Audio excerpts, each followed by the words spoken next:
pancreatite, um dos temas que mais derruba gente boa na prova de residência. Mas por que será? É porque o assunto está cheio de armadilhas, de pegadinhas. Nessa nossa análise, a gente vai desmontar as mais comuns para que ninguém mais perca um ponto por causa delas. Vamos lá! Olha só, vamos começar com um cenário clássico de prova. Paciente chega com aquela dor típica, a lipase está lá nas alturas, o diagnóstico parece óbvio, né? Aí a banca pergunta, e agora? Qual o próximo passo? Parece simples, mas é exatamente aqui que a maioria dos candidatos escorrega. O erro clássico é pedir uma tomografia para confirmar um diagnóstico que na verdade já está feito. Pensa comigo, com a clínica e o laboratório positivos, o objetivo muda. A prioridade agora não é confirmar, é investigar a causa. E para a principal suspeita, que é a doença biliar, o ultrassom é o exame de escolha. Não tem erro. Ok, vamos começar pelo fundamento de tudo, o diagnóstico. Dominar a famosa regra de 2 de 3 é a chave para a gente não cometer erros de conduta logo de cara. A regra de ouro é essa aqui, bem simples. Para diagnosticar pancreatite aguda, a gente só precisa de 2 desses 3 critérios. Se o paciente tem a dor típica e as enzimas estão elevadas, pronto, o diagnóstico está fechado. A imagem só vai entrar em campo se ainda existir alguma dúvida. É fácil, mas pode acreditar, as provas adoram testar essa lógica. Mas afinal, como isso tudo acontece? O processo basicamente é uma autodigestão. Uma lesão inicial ativa a enzima tripsina dentro do próprio pâncreas, e isso desencadeia uma verdadeira cascata de destruição. Quando essa inflamação toda escapa para o resto do corpo, aí a gente tem a temida resposta inflamatória sistêmica, a CIRS. Agora, falando das enzimas, por que a gente prefere a lipase, hein? Bom, esse quadro mostra de forma bem clara. A lipase é mais específica para o pâncreas e fica elevada por mais tempo. Isso faz dela um marcador muito mais confiável para o diagnóstico, principalmente naqueles pacientes que demoram um pouco mais para procurar o hospital. Certo, diagnóstico feito. Agora vem o grande desafio das provas, avaliar a gravidade. É aqui que os detalhes fazem toda a diferença. A classificação de Atlanta de 2012 é a nossa referência. E a diferença crucial, o pulo do gato entre uma pancreatite moderada e uma grave, está no tempo. O que define a gravidade não é só a falência de um órgão, mas a persistência dessa falência por mais de 48 horas. E aqui, atenção, alerta máximo de prova. Muita gente vê necrose no laudo da tomo e já marca pancreatite grave. Errado. De acordo com Atlanta, a necrose, sozinha, sem falência orgânica persistente, classifica o quadro como moderado. O que manda é a disfunção do órgão, não a aparência do pâncreas. Foco nisso. E olha, antes mesmo da falência de um órgão se instalar, a CIRS já está dando um aviso.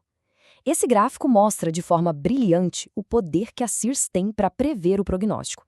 Um paciente com CIRS que não melhora, que persiste, tem uma mortalidade de uns 25%. Já quem não tem CIRS tem uma mortalidade perto de zero. É um marcador precoce fundamental. Falando em scores, vamos para os critérios de Hanson, um verdadeiro clássico de prova. Qual desses itens aí não faz parte da lista?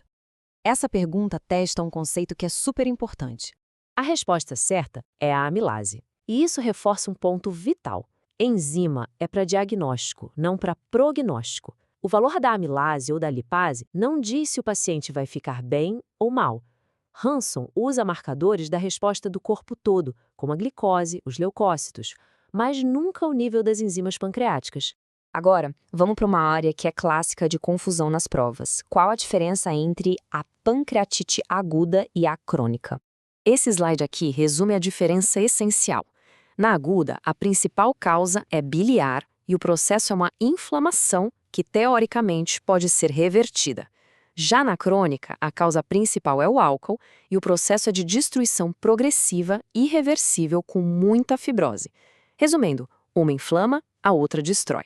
A história natural da pancreatite crônica segue uma sequência que é muito cobrada em prova. Primeiro, vem a dor. Depois, a má digestão de gordura, que causa a esteatorreia. E, por fim, com a destruição das ilhotas, surge o diabetes. A sequência é essa. Primeiro dói, depois não digere, depois vira diabético. E aqui vem o nosso segundo grande alerta de prova. Na pancreatite crônica, o pâncreas está tão destruído que às vezes ele nem consegue mais produzir enzimas. Então, a amilase e lipase podem vir normais ou até baixas. Se a gente confiar só nelas, vai errar o diagnóstico. O que confirma mesmo é a imagem, procurando as calcificações, a atrofia. Agora, vamos navegar num tópico um pouco mais complicado: as complicações e os cistos. Um mini caso vai ajudar a gente a entender. Imagina esse cenário bem clássico. Um paciente que teve uma pancreatite aguda grave e, semanas depois, volta com sintomas de compressão, sabe? Uma dor que não passa, come um pouquinho e já se sente cheio. O que será que aconteceu? O diagnóstico é pseudocisto pancreático. O ponto-chave aqui é o prefixo pseudo. A parede que envolve essa coleção não é feita de células de verdade, de epitélio, mas sim de tecido de granulação, de fibrose. Essa definição é queridinha das bancas. E quando o cisto é uma neoplasia, para a prova, a regra prática é simples. Se é seroso, pensa em algo benigno. É o bonzinho que geralmente a gente só observa. Agora, se produz mucina, acende o alerta vermelho. Esse é o vilão, com potencial de virar câncer e que frequentemente vai precisar de uma intervenção. Seroso é seguro, mucinoso é motivo de preocupação. E para a gente fechar, vamos consolidar tudo com uma questão real de prova e uma regra de ouro para levar para a vida. Olha só essa questão da AMRGS sobre Hansen. Ela pede a incorreta, o erro está ali na letra C. Mas por quê? Porque a TGO, ou a AST, é um critério que a gente avalia na admissão e não depois de 48 horas. É esse tipo de detalhe que separa quem passa de quem fica. E, para finalizar a nossa regra de ouro, se for para lembrar de uma única coisa dessa análise, que seja isso: aguda é inflamação, crônica é destruição. E o mais importante, as enzimas podem enganar. A clínica e os exames de imagem são soberanos para tomar a decisão certa. Guarda isso com você.